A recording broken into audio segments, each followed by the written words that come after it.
ಈಶ್ವರ್ ಖಂಡ್ರೆ ಅವರನ್ನು ಮುಖ್ಯಮಂತ್ರಿಯನ್ನಾಗಿ ಮಾಡಲಿ ಹುಲಸೂರು ಶ್ರೀಗಳ ಒತ್ತಾಯ.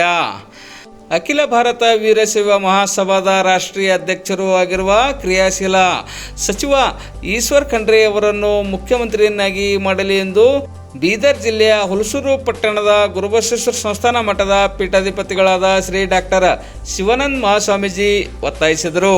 ಬೀದರ್ ಜಿಲ್ಲೆಯ ಬಾಲ್ಕಿ ಪಟ್ಟಣದಲ್ಲಿ ಇಂದು ಸೋಮವಾರ ಮಧ್ಯಾಹ್ನ 3 ಗಂಟೆ ಸುಮಾರಿಗೆ ಮಾಧ್ಯಮದ ಪ್ರತಿನಿಧಿಗಳೊಂದಿಗೆ ಮಾತನಾಡಿದ ಶ್ರೀಗಳು, ಕಲ್ಯಾಣ ಕರ್ನಾಟಕ ಭಾಗದಲ್ಲಿ ವೀರೇಂದ್ರ ಪಾಟೀಲರ ನಂತರ ಲಿಂಗಾಯತರಿಗೆ ಮುಖ್ಯಮಂತ್ರಿ ಸ್ಥಾನ ನೀಡಲಾಗಿಲ್ಲ.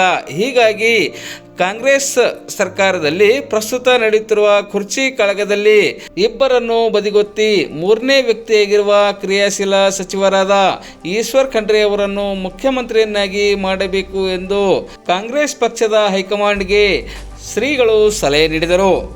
ಅರಣ್ಯ ಸಚಿವರು ಮತ್ತು ನಮ್ಮ ಬೀದರ್ ಜಿಲ್ಲೆಯ ಉಸ್ತುವಾರಿ ಸಚಿವರಾಗಿರ್ತಕ್ಕಂಥ ಸನ್ಮಾನ್ಯ ಈಶ್ವರ್ ಬಿ ಖಂಡ್ರೆ ಅವರು ಕಲ್ಯಾಣ ಕರ್ನಾಟಕದಲ್ಲಿ ಧೀಮಂತ ನಾಯಕರಾಗಿ ಹಲವಾರು ಪ್ರಗತಿಪರವಾಗಿರ್ತಕ್ಕಂಥ ಕೆಲಸಗಳನ್ನು ಮಾಡಿ ಅರಣ್ಯ ಸಚಿವರನ್ನೋದು ಕೇವಲ ಕರ್ನಾಟಕ ಅಷ್ಟೇ ಅಲ್ಲ, ಇಡೀ ಭಾರತ ದೇಶಕ್ಕೆ ಪರಿಚಯ ಮಾಡಿಕೊಟ್ಟಿರ್ತಕ್ಕಂಥ ಶಕ್ತಿ ನಮ್ಮ ಸನ್ಮಾನ್ಯ ಈಶ್ವರ್ ಖಂಡ್ರೆ ಅವರಿಲ್ಲದ.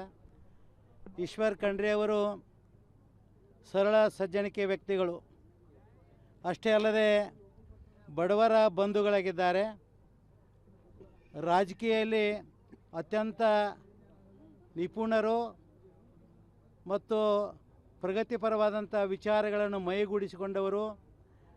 ಒಂದು ಸಲ ಅಲ್ಲ, 2 ಸಲ ಅಲ್ಲ, 5-6 ಸಲ MLAಗಳಾಗಿ, 2 ಸಲ ಮಂತ್ರಿಗಳಾಗಿ, ಈ ಸಂದರ್ಭದಲ್ಲಿ ಅರಣ್ಯ ಸಚಿವರಾಗಿರ್ತಕ್ಕಂಥ ಸನ್ಮಾನ್ಯ ಈಶ್ವರ್ ಖಂಡ್ರೆ ಅವರು ಈ ಯಾವ ಉತ್ತರ ಕರ್ನಾಟಕದ ಜನತೆಯ ಆಸೆ ಅದ, ಕೇವಲ ಸ್ವಾಮಿಗಳದ್ದು ಅಷ್ಟೇ ಆಸೆ ಅಲ್ಲ, ಎಲ್ಲರ ಆಸೆ ಏನದ ಅಂದರೆ ಒಂದು ಸಲ ಈ ಭಾಗಕ್ಕೆ ವೀರೇಂದ್ರ ಪಾಟೀಲ್ ನಂತರ ಲಿಂಗಾಯತರಿಗೆ ಇಲ್ಲಿವರೆಗೆ ಮುಖ್ಯಮಂತ್ರಿ ಸ್ಥಾನ ಸಿಕ್ಕಿಲ್ಲ.